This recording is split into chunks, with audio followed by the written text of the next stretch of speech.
$87. That is what a 32GB stick of DDR5 RAM cost in early 2025. Pull up that same kit today, same vendor, same product page, and the price staring back at you is $399.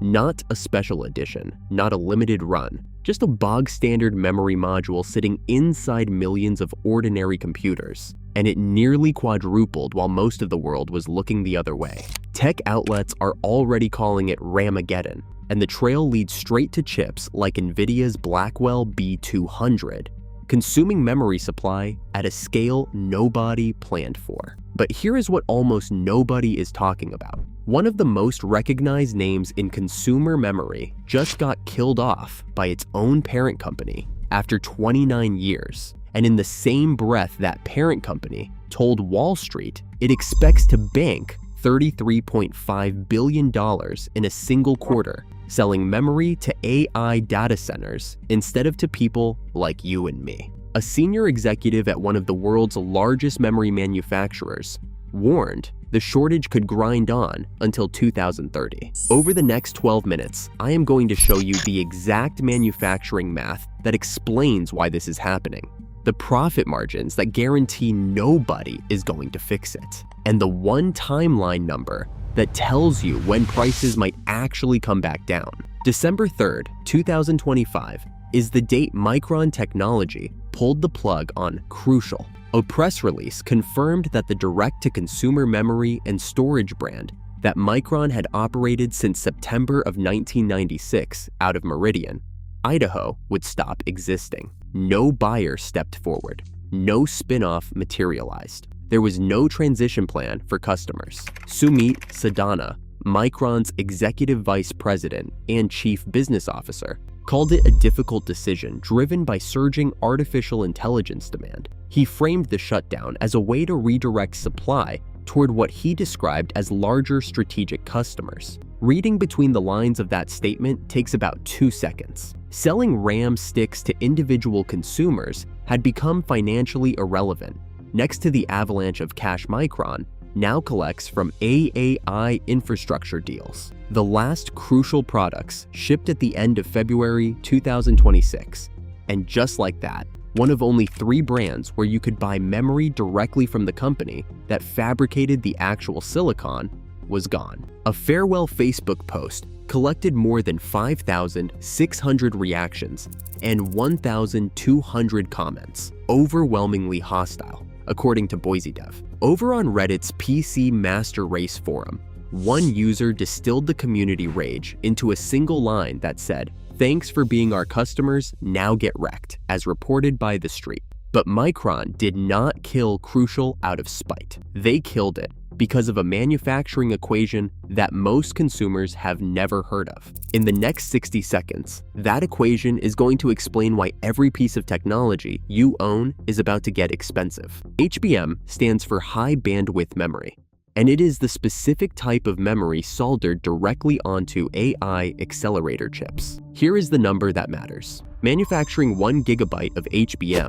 gobbles up roughly 3 to 4 times the silicon wafer area needed for 1 GB of ordinary DDR5. The process is wildly complex. Individual memory dies get stacked on top of each other and connected vertically, using microscopic channels called through silicon vias. Then the whole assembly gets bonded together, using TSMC's advanced packaging technology known as CoWoS, chip on wafer on substrate. That CoWoS step alone has turned into one of the worst bottlenecks in the entire semiconductor supply chain, because there is a finite amount of CoWoS capacity on the planet, and AI accelerator orders have swallowed nearly all of it. So every wafer that Micron or Samsung or SK Hynix sends down the HBM production line is multiple wafers of consumer RAM that vanishes from existence. TrendForce projects that AI equivalent memory demand covering both HBM and GDDR7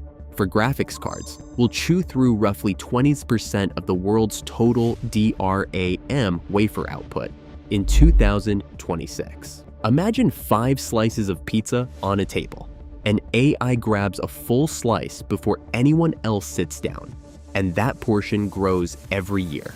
But here is where the math turns truly brutal, because the amount of memory going into each generation of AI chip is not growing gradually, it is exploding. NVIDIA's H100 shipped in 2022, carrying 80 gigabytes of HBM3. The Blackwell B200 that landed in 2025 packs 192 gigabytes. The upcoming Rubin Ultra is expected to carry up to 512 gigabytes on a single chip. That is a 6 times increase in 4 years. And AMD is pulling from the same well with its Instinct MY300 accelerator, competing for identical wafer supply. The companies buying these chips are not ordering a handful at a time. Microsoft, Google, Amazon, and Meta are purchasing hundreds of thousands of them. OpenAI's Stargate infrastructure project, backed by SoftBank and Oracle, reportedly aims to deploy upward of 450,000 GB200 GPUs configured in NVL72 racks, each cabinet packing 72 Blackwell chips behind liquid cooling. Industry estimates suggest that a single project could swallow up to 40% of global DRAM output on its own. One project, 40% of the world's supply. TrendForce pegs combined capital expenditure from the top 8 cloud providers at north of $600 billion for 2026, with Bloomberg and F pushing the figure closer to $750 billion across the 14 largest operators. Synergy Research Group tallies 770 hyperscale data center facilities in the pipeline around the world right now. Every one of them needs memory, and the inventory numbers show just how little is left for everyone else. TrendForce data reported by Reuters shows DRAM stockpiles plummeting from 31 weeks of supply in early 2023 to somewhere between 2 and 4 weeks by October, 31 weeks down to 2. SK Hynix, Samsung, and Micron, the 3 companies that produce the overwhelming majority of the planet's DRAM, have locked in their entire 2026 output for enterprise and AI buyers. Consumers get whatever trickles out the back door at whatever price the market will tolerate, and the prices that have already landed are staggering. Tom's Hardware reported DRAMeXchange spot data showing a 16 gigabit DDR5 chip jumping from $6.84 on September 20th to $27.20 by December 1st, a 298% spike in 10 weeks flat. Retail followed right behind, with Resell Calendar tracking a Corsair Vengeance DDR532 gigabyte kit, climbing from $89.99 to $427.99. DDR4 somehow got hit even worse in certain configurations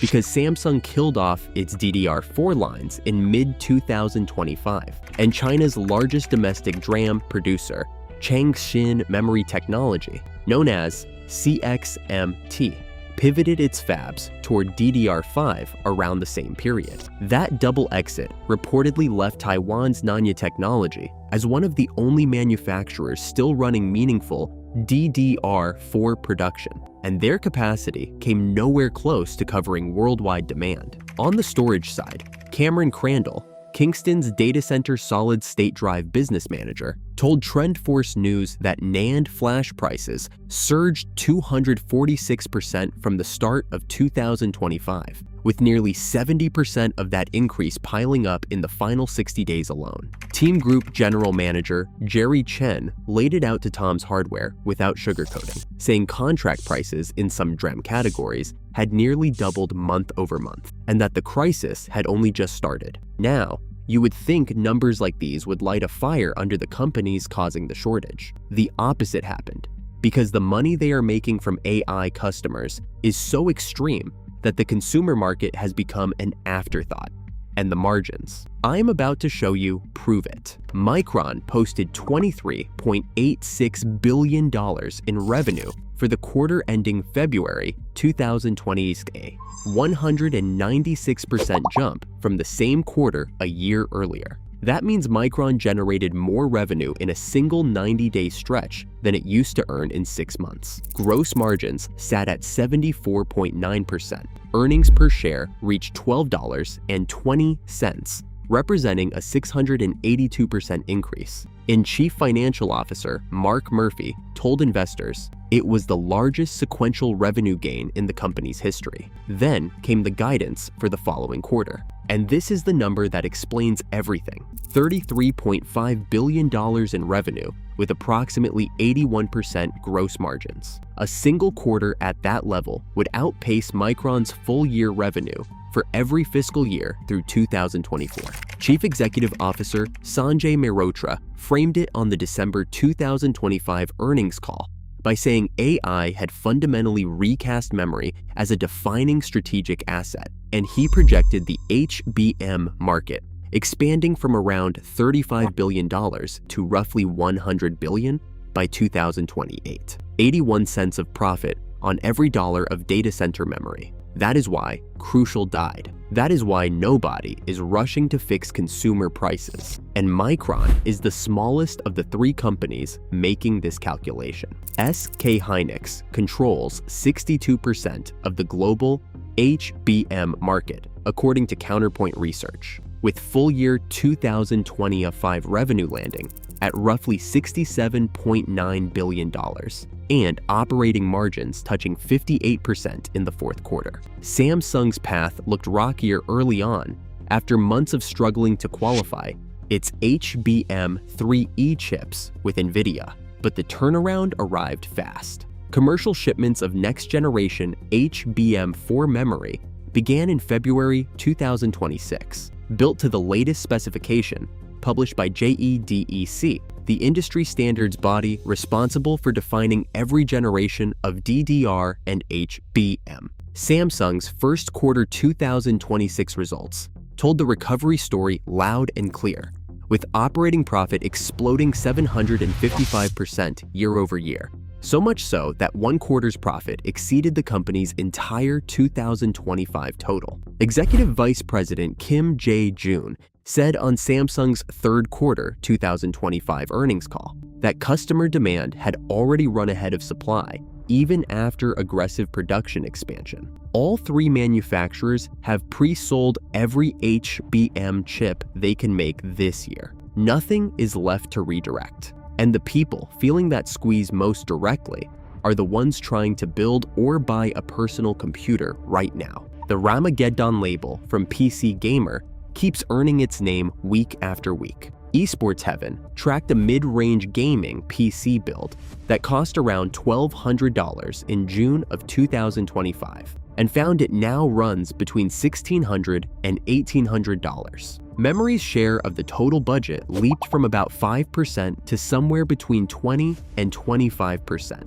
meaning RAM now costs more than most people spend on their graphics card. Dell Chief Operating Officer Jeff Clarke used the word unprecedented to describe the shortage during a November 2025 earnings call, and Dell backed that up with 15 to 20% price hikes starting mid-December. Lenovo, HP, and CyberPower PC all followed, with CyberPower PC pointing directly at a 500% surge in global RAM costs. IDC forecasts the overall PC market shrinking between 4.9 and 8.9% across 2026, while TrendForce slashed its notebook shipment outlook from slight growth to a 2.4% contraction. Everything with a memory slot is getting more expensive, and the supply chain has no mechanism to fix it, while AI buyers keep absorbing every chip the fabs produce. Which brings us to the question everyone watching this wants answered: when does it end? Micron Vice President of Marketing Christopher Moore said in an interview reported by Tom's Hardware that the company's new fabrication facility in Idaho will not deliver meaningful output until 2028 at the earliest. Fabrication plants do not appear overnight, which is why Micron has bumped its capital expenditure target 3 separate times, from an initial $18 billion all the way past $25 billion.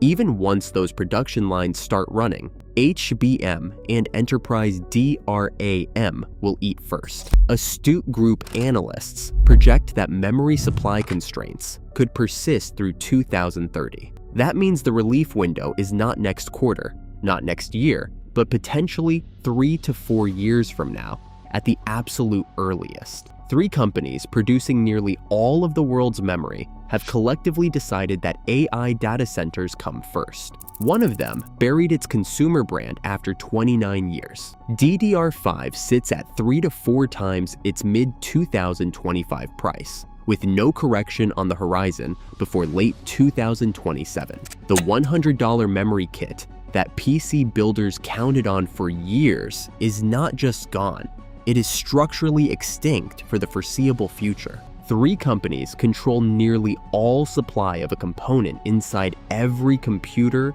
phone, and server on the planet. And they just chose to prioritize one class of buyer over everyone else at the same time. Who, if anyone, should be stepping in to protect the rest of us from that level of concentration? Drop your take in the comments, because I want to see where people land on this one. And if staying ahead of what AI infrastructure spending is doing to the broader tech market matters to you, hit subscribe, because we dig into these stories every single week.